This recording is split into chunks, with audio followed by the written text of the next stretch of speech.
Good morning everybody. Today we are going to start with 8th standards Civics chapter 5 Judiciary.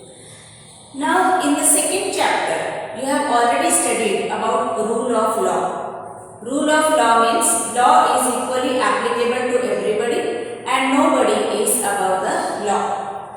So to enforce this rule of law, a system of judiciary is required. Now this judiciary has a mechanism of courts. So if anybody feels that their rights are violated, they can go to the court. Now this court performs various functions.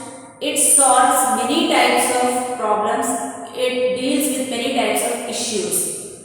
So the work done by the court can be classified into three heads. One is dispute resolution, one is judicial review, and one is upholding the law and enforcing fundamental rights. Now the first one is dispute resolution. Dispute means when difference of opinion occurs. So how it is resolved, how it is solved. So that is one work of judiciary, that is dispute resolution. So when some differences occur between two citizens, or a citizen and the government, or between the two governments, or between the central government and the state government.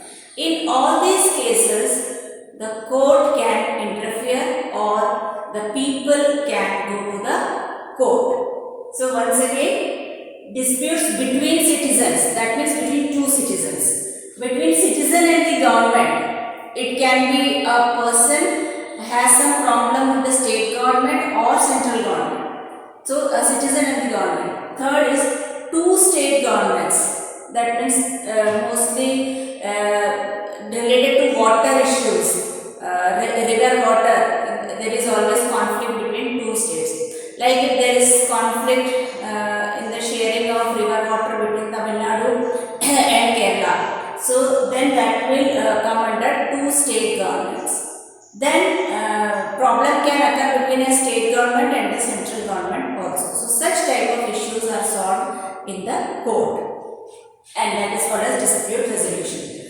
The second type of problems which are solved in the court are called as judicial review. Review means to look at it again. So in fact, when constitution is made, it is the work of the legislature. Legislature makes the constitution. But when the clauses of the constitution has some conflict or the meanings are not clear, so it is the court that interprets the constitution. Meaning is made clear and the clauses are made clear by the court. So final interpreter of the constitution is the court. So because it is the final interpreter of the constitution, it has the power to strike down the laws passed by the parliament if violation of basic structure of constitution takes place. Like suppose the basic structure of constitution includes liberty, equality, fraternity, then justice, socialism, democracy, republic. All these are the basic structures. But if a law is passed which shows that equality is not there or justice is not given to a particular section of the society, so such laws can be cancelled, can be struck down by the judiciary. So any law made by the parliament can be struck down by the judiciary if the judiciary feels that it is against the basic structure of the constitution. So that means it has the power to look again into the laws. So that is judicial review. Then the third part is upholding the law and enforcing the fundamental rights.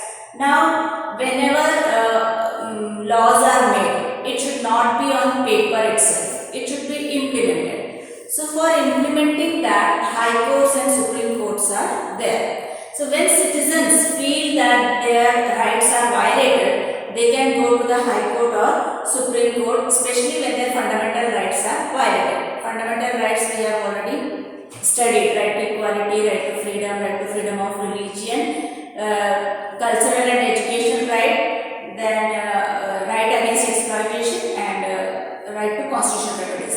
So all these fundamental rights are there. If these fundamental rights are violated, people can go to the court, either High Court or Supreme Court.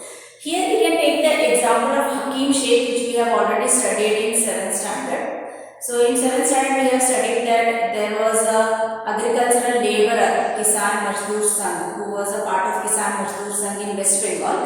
So his name was Hakim Sheikh, and once he accidentally fell down from the moving train and he got injured. And then people took him to the government hospitals, and in every government hospital he was denied treatment by one or the other reason. Some said that beds are not there, some said that doctors are not there. So ultimately he had to move to so many hospitals, and he was denied treatment in the government hospitals, and then ultimately he had to go to the private hospital where a lot of money was spent on his medicine and his checkup and all.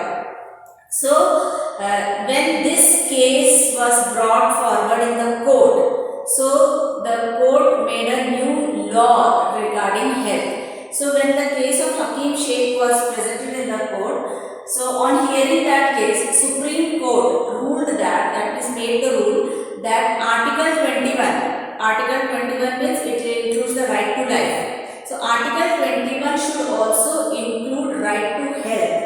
That means everybody should be given proper health facility and proper treatment in the hospital. So this right to health was added in Article 21.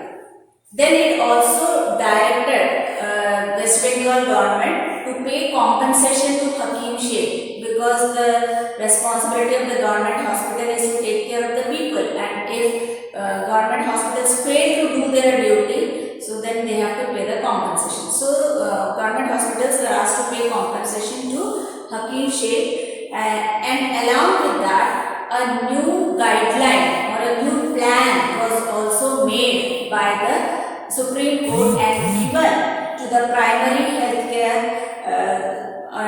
to take care of the people who come for treatment during emergency. So this Hakim Sheikh's case brought two new laws. One, right to health was added in right to life, and a blueprint for primary health care, particularly during emergency, was also made by the Supreme Court.